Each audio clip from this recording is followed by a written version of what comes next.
क्या हुआ? आप रुकिए।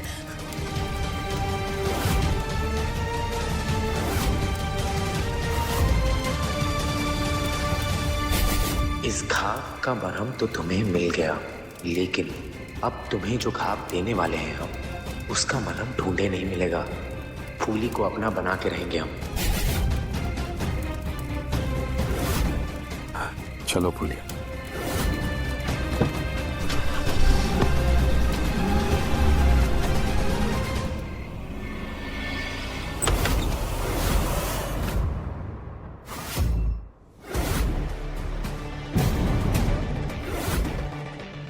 हमारा हर एक कदम हमें तुम्हारे नजदीक लाएगा और तुम्हारे और गगन के बीच दूरियां लाएगा।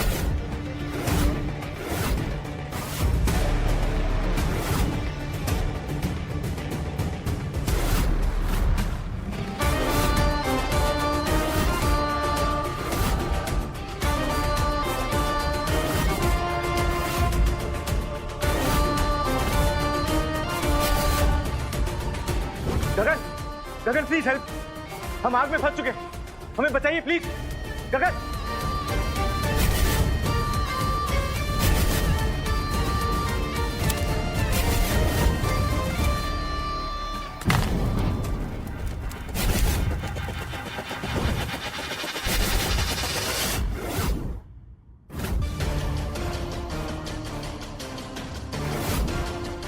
फूली पानी लेकर आओ।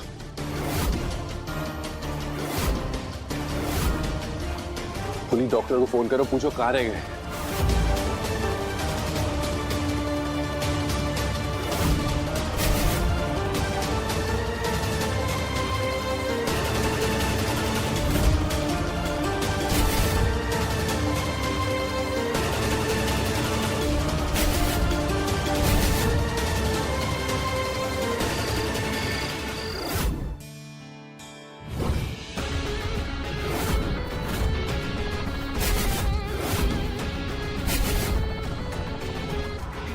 जी ये सब तुम नौकरानी हो, रानी नहीं, जो खुद से फैसला ले रही हो। क्या हो रहा है ये सब? इस हवेली के बाहर बड़े बड़े अक्षरों में धर्मशाला लिखा हुआ है, नहीं ना? तो धर्मशाला समझ के बिना पूछे कभी भी किसी को भी लाने की हिम्मत कैसे हुई तुम्हारी? हमने ही कहा था फूली को ये कमरा रुद्र के लिए तैयार करने को। कहता वो है जिसको अधिकार होता है, और अधिकार सिर्फ हमारा है। आप लोग शायद भूल रहे हैं कि इस हवेली की मालकिन हम हैं। आप लोग यहाँ रह रहे हैं क्योंकि हमने रहने दिया है, और ये फूली यहाँ रह रही है क्योंकि हमें एक नौकरानी की जरूरत थी। बाकी कोई भी बाहरी इंसान इस चार दीवारी के अंदर नहीं रहेगा। ये हमारा फैसला है।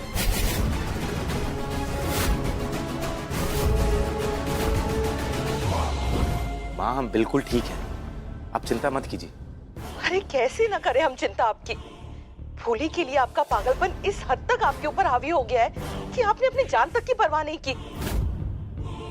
खुद को खतरे में डाल के आपने गेस्ट हाउस को आग लगा दी। माँ ये सब हमने फूली के लिए किया है, उसके करीब आने के लिए ना हमारे लिए कोई कुर्बानी बड़ी नहीं। ईश्वर से हम प्रार्थना करेंगे कि आपकी मुराद जल्द से जल्द पूरी कर दे। नहीं तो अगर फूली के जुनून में आपको कुछ हो गया ना तो आप चिंता मत कीजिए, हम आ गए ना फूली के पास। आपकी बहू आपके पास होगी बहुत जल्द।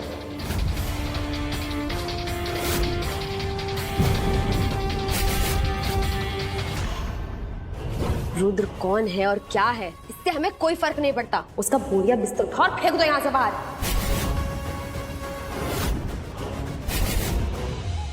बावली होने का मेडल लेकर ही मानेगी क्या ये? लाख बार समझाया है, लेकिन मजाल है कि इसके भेजे में हमारा कहा कुछ घुस जाए। माना तुम्हारे दिल और दिमाग में हमारे परिवार के लिए नफरत है, अरे लेकिन थोड़ी तो इंसानियत होगी तुम में। उस बेचारे के साथ इतना कुछ हो गया, उसका घर जल गया, उसके पास कोई जगह नहीं है रहने के लिए। अगर वो इस कमरे में रह लेगा तो तुम्हारा क्या जाएगा? कौन सा पहाड़ टूट जाएगा? इंसानियत का गीत आपका ये गगन जी, इससे हमें कोई मतलब नहीं है। उसका घर जले या वो जले, वो यहाँ नहीं रह सकता है, उसे जाना होगा। ऐसा बिल्कुल नहीं होगा। वो हमारा बिजनेस पार्टनर है। जब तक वो ठीक नहीं हो जाता वो यहीं रहेगा। ठीक है, फिर हम भी देखते हैं वो यहाँ कैसे रहता है। इसकी जिद भी ना सब खराब कर देगी ये तो बने बनाए खेल को ही फूंक डालेगी। धरा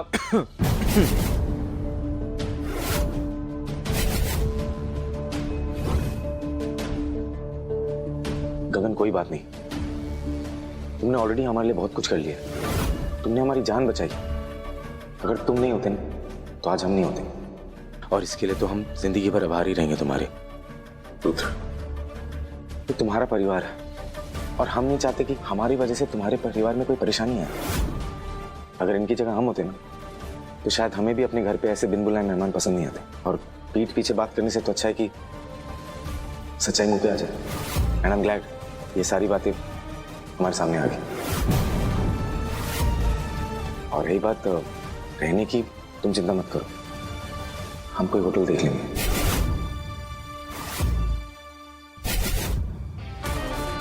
ये हमें हवेली में नहीं रहने देगी। खुद को बहुत चालाक समझ रही है, लेकिन हम चाहने के लिए नहीं आए इस हवेली में। हम इसकी चाल कामयाब होने नहीं देंगे। मैं चलता हूं। देखा कितना समझदार है, एक बार में ही समझ गया। फालतू में इसके लिए हमसे लड़ रहे थे आप।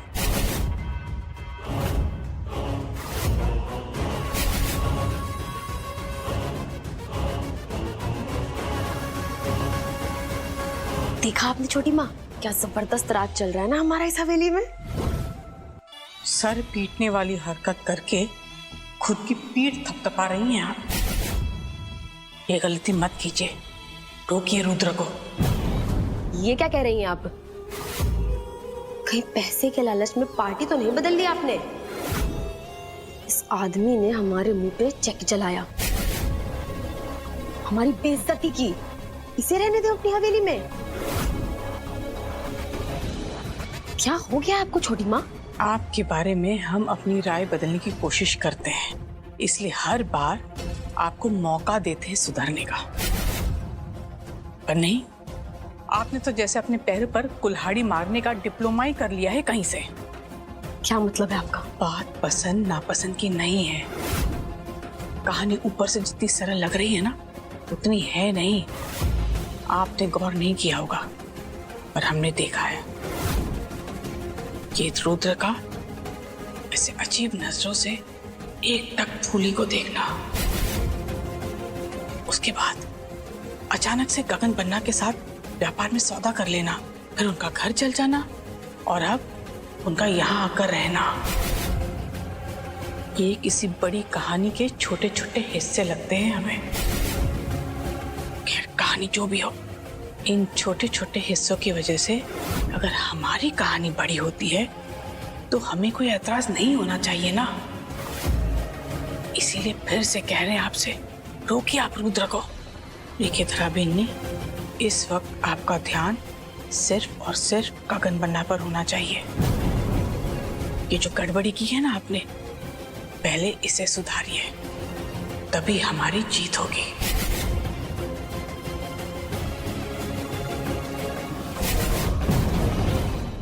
मिस्टर भैया, आसपास के बेस्ट होटल्स की लिस्ट भेजिए तुरंत। रुद्र,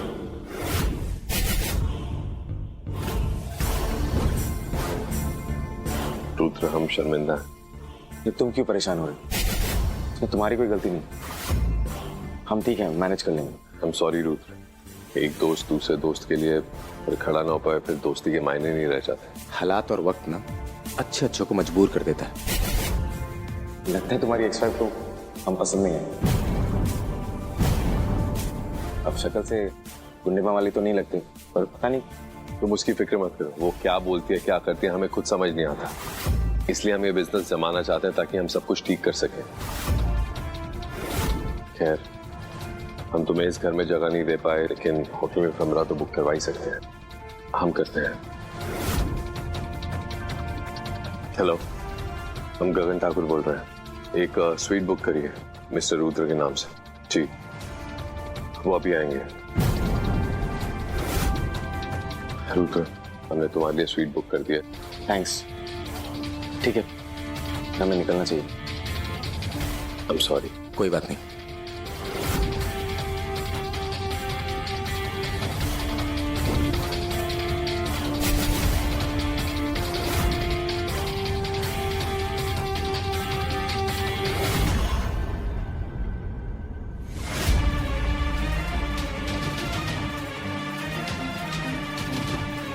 हमें रोक लीजिए भूली। अगर हम यहाँ से चले गए तो सारी मेहनत पानी में चली जाएगी। अगर ये किसी मकसद से इस हवेली में आया है तो ये यहाँ से कभी नहीं जाएगा।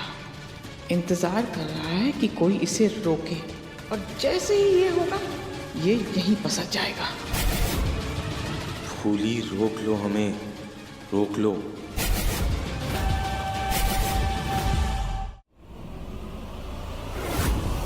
रुद्र जी,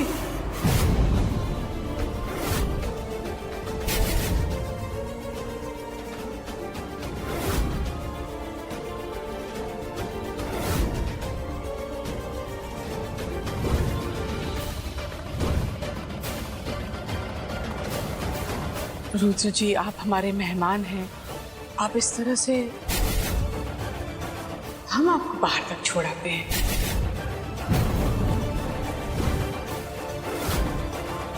हमारा ड्राइवर आपको आपके होटल तक छोड़ाएगा। आइए।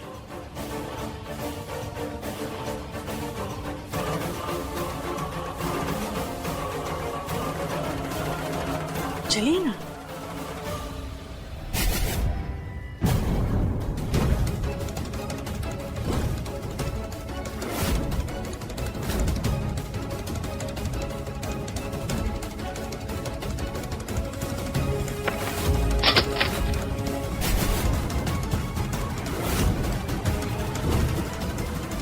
कुछ तो होना ही था। काई कलाकारी दिखाई है भाई। व्यापारी तो कमाल का है ही, कलाकार भी कमाल का निकला ही है। रुद्र, तुम ठीक तो हो? हम ठीक है, कोई बात नहीं, हम चलते हैं। रुद्र जी, आपको ऐसी हालत में कहीं ना जाना चाहिए। इतना दयालु कृपालु बनने की कोई जरूरत नहीं है। हम खुद यहाँ आ चुके हैं।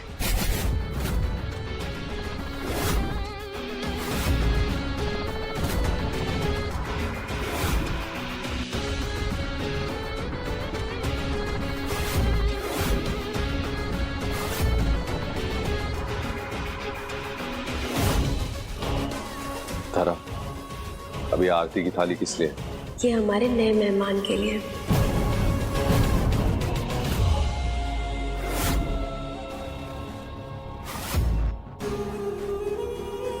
आप सब यही सोच रहे हैं ना कि हम ऐसा क्यों कर रहे हैं? हमने भी यही सोचा कि हम ऐसा क्यों कर रहे हैं। गगन जी ने जो कहा वो बात बिल्कुल सही है। हमें माफ कर दीजिए गगन जी। पता नहीं गुस्से में आके हमने क्या कुछ नहीं कह दिया, लेकिन जब गुस्सा शांत हुआ ना, तब हमें हमारा पत्नी धर्म याद आया कि पति का मेहमान पत्नी का मेहमान भी तो है ना।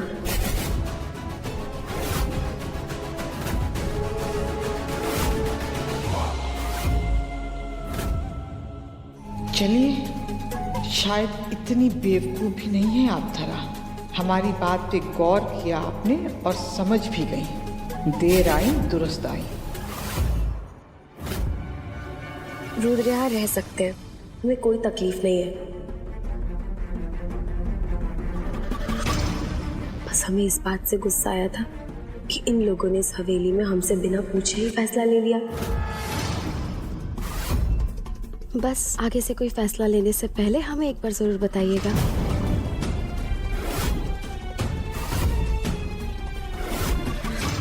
हमसे कहा होता तो हम आपके रहने का, खाने पीने का अच्छा इंतजाम करते। खानदानी लोगों की तो बात ही अलग होती है, इससे और क्या ही उम्मीद कर सकते हैं।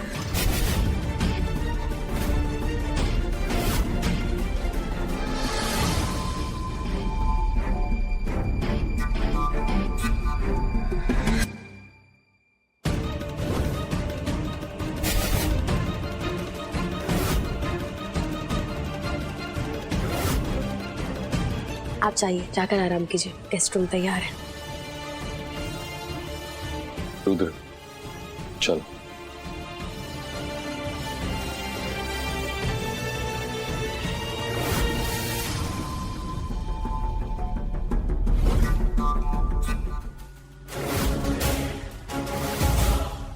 अब क्या तुम्हारी भी आरती उतारूं? बंद कीजिए अपना ये नाटक और साफ साफ बताइए क्या चाहती हैं आप? क्या खेल खेल रही हैं? ये एकदम से रुद्र जी के लिए सब कुछ कैसे बदल गया? हम कोई खेल नहीं खेलते, हम जहाँ होते हैं वहाँ खेल अपने आप शुरू हो जाती है। और रही बात तुम्हारे सवालों का, तो तुम्हारे सवालों के जवाब देना हमारे मूड पर निर्भर करता है। तो अपने सवाल अपने पास रखो और उनके जवाब भी खुद सोचते रहो। अभी तो देखते हैं कि तुम्हारी जिंदगी में और कौन सा नया तूफान आने वाला है।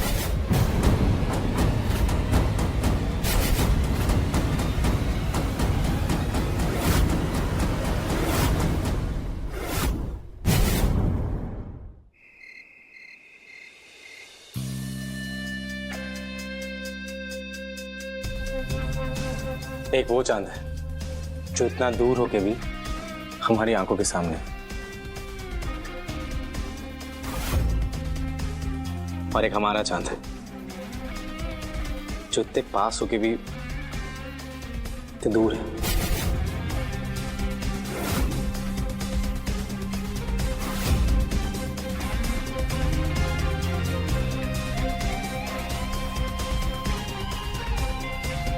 हम दोनों के मिलन का पहला दाव तो हमने खेल दिया, बस कुछ कदम और, फिर सालों का फैसला हम तय कर लेंगे।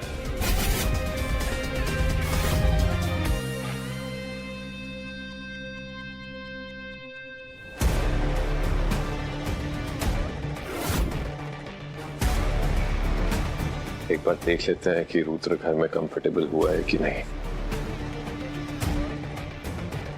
गगन बहुत भोला है, उसे लग रहा है कि उसने हमें अपना बिजनेस पार्टनर बनाया है, पर उसे क्या पता कि ये डील उसे बिजनेस पार्टनर बनाने के लिए नहीं, बल्कि फूली को अपना लाइफ पार्टनर बनाने के लिए है। गगन को ना हमसे दोस्ती नहीं करनी चाहिए थी। तूफान से कोई दोस्ती नहीं करता, अगर जिंदगी में आ जाए सब उड़ा ले जाता है, और हम वो तूफान है। फूली को गगन की जिंदगी से उड़ा कर ले जाएंगे, वो भी उसकी मर्जी से, जबरदस्ती नहीं। ये सब क्या है रुद्र?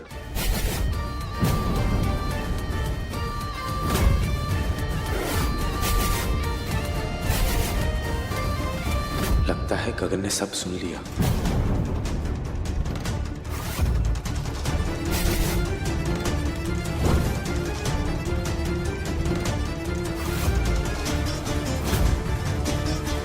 बोलो रुद्र, ये उम्मीद नहीं की थी हमने तुमसे। हमें लगा था तुम हमें अपना दोस्त मानते हो, लेकिन तुम तो धोखेबाज निकले।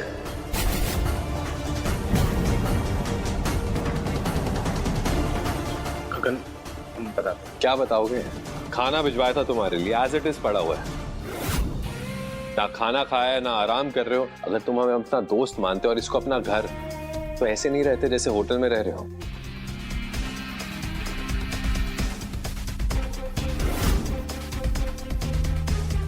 एक्चुअली क्या है ना, जो कुछ भी हुआ वही सब चल रहा था दिमाग में। मन ही नहीं किया कुछ खाने का, पर डोंट वरी, हम बहुत खुश हैं, कंफर्टेबल हैं यहाँ पर। सीरियसली तुम हमारी फिक्र बिल्कुल मत करो। अरे कैसे ना करें, दोस्त माना है तुम्हें। देखो, जो कुछ भी हुआ उसे भूल जाओ, उसके बारे में सोचने से कुछ नहीं होगा। आराम करो, खाना खाओ। हम नारायण को बोलते हैं, वो खाना गर्म करके दोबारा भिजवा देगा। Thank you.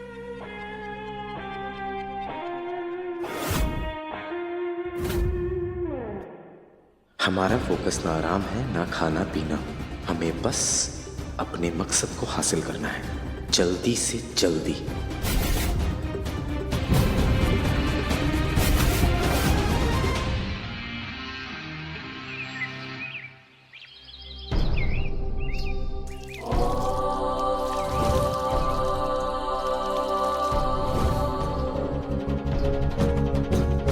हे सूर्यदेव, आप पूरी दुनिया का अंधेरा मिटाकर रोशनी देते हैं, वैसे ही मारे और कुंवरसा के बीच आने वाली सभी बाधाओं का अंधेरा मिटा दीजिए।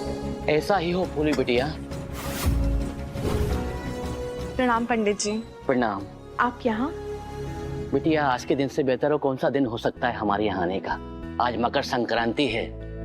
फूली बिटिया, लोगों का मानना है कि आज के दिन तिल के लड्डू का प्रसाद गरीबों को दान करने से दान करने वाले का पति दीर्घायु होता है और उन दोनों का वैवाहिक जीवन सुखद और लंबा चलता है। लाडू, हमारी इच्छा है कि तू आज के दिन तिल के लड्डू बनाकर गरीबों में दान करे, ताकि थारा और जवाई सा का रिश्ता मजबूत हो सके। बिल्कुल माँ, मारे और कुंवरसा के रिश्ते को मजबूत करने के लिए मैंने जो करना पड़ेगा मैं सब करूंगी।